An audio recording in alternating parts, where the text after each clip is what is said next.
Hello everyone, class 12 chapter 9.6 से question number 8 करेंगे। मैंने क्वेश्चन को यहाँ रीराइट कर लिया है, तो आप देखिए यहाँ पे। पहले हम चेक करेंगे ये कौन सी इक्वेशन है। तो इसके लिए हमें सबसे पहले क्या करना होगा, यहाँ से थोड़ा सिंप्लीफाई कर लेते हैं। तो एक काम करते हैं, इस वाली टर्म को हम इस साइड ले जाते हैं, क्योंकि यहाँ पे देखिए यहाँ पे dx है और यहाँ पे भी dx है। तो हम पहले इसको इस फॉर्म में लिख लेंगे।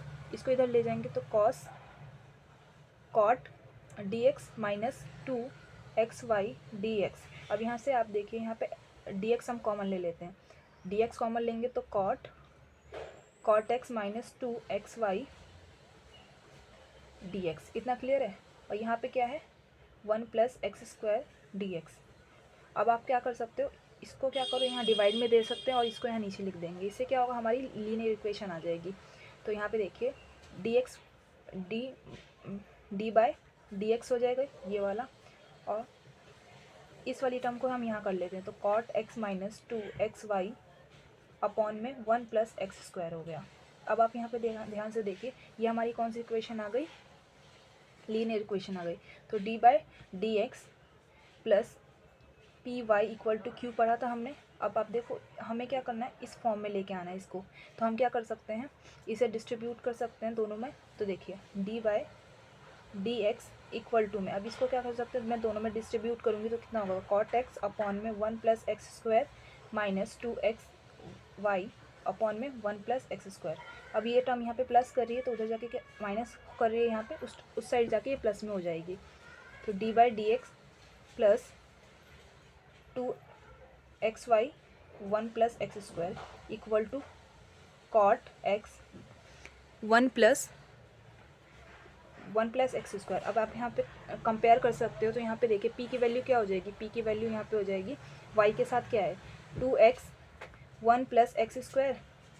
इतना क्लियर है। तो p की वैल्यू हमारी ये आ गई। अब हम q की वैल्यू लिखेंगे। q की वैल्यू क्या है हमारी, ये है cot x 1 plus x square. अब आगे ध्यान दीजिए, अब हम क्या करते हैं, हमें यहाँ पे इंटीग्रेटिंग फैक्टर निकालना है। तो उसके लिए क्या करेंगे, आई एफ इक्वल टू क्या हो जाएगा, ई पावर में इंटीग्रेट पी डी एक्स। इतना क्लियर है। अब यहाँ पे देखो आप, पी क्या है हमारा 2x upon 1 plus x square D x. अब यहाँ पे हम ध्यान से देखेंगे तो ये क्या है आपका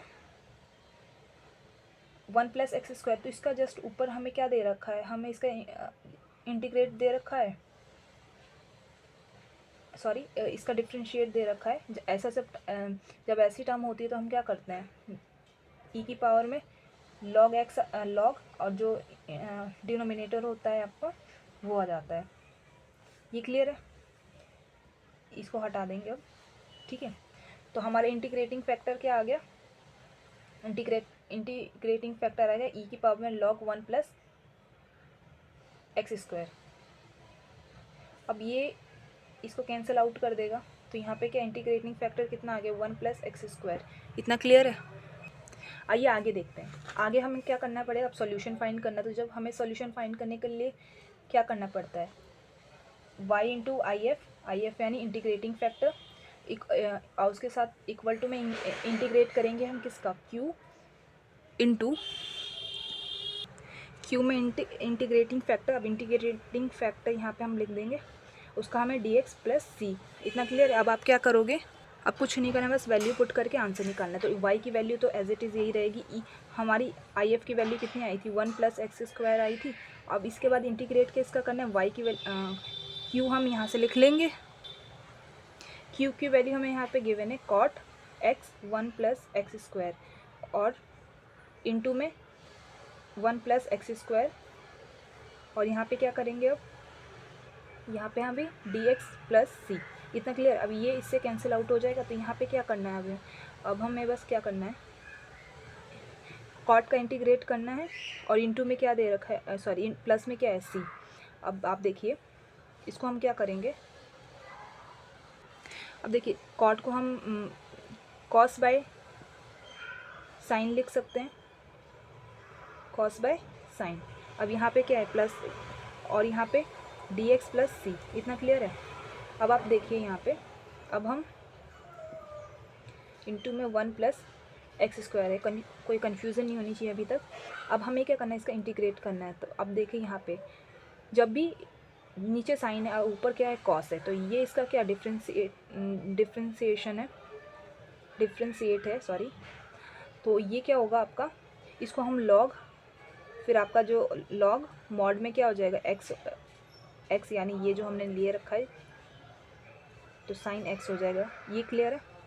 और डी एक्स प्लस सी एक्स, सॉरी डी एक्स तो अब लिखने की नीड नहीं है क्योंकि हमने डिफ्रेंशिएट कर दिया, प्लस सी, इतना क्लियर है। आइए आगे देखते हैं। अब क्या करना है, कुछ नहीं करना है। आप तो चाहो तो यहाँ भी आंसर छोड़ सकते हैं, बट एक स्टेप और देख लेते हैं जो ताकि हमारा एनसीईआरटी से आंसर मैच कर सके। तो इसको क्या करेंगे, इस साइड लेके जाएंगे, तो ये क्या होगा, लॉग मॉड के अंदर साइन एक्स अपॉन में 1 प्लस एक्स स्क्वायर, इतना क्लियर है। प्लस में सी के साथ भी डिवाइड में आएगा 1 प्लस एक्स स्क्वायर, ठीक है। अब इसको हम बेटरली इस तरह लिख सकते हैं।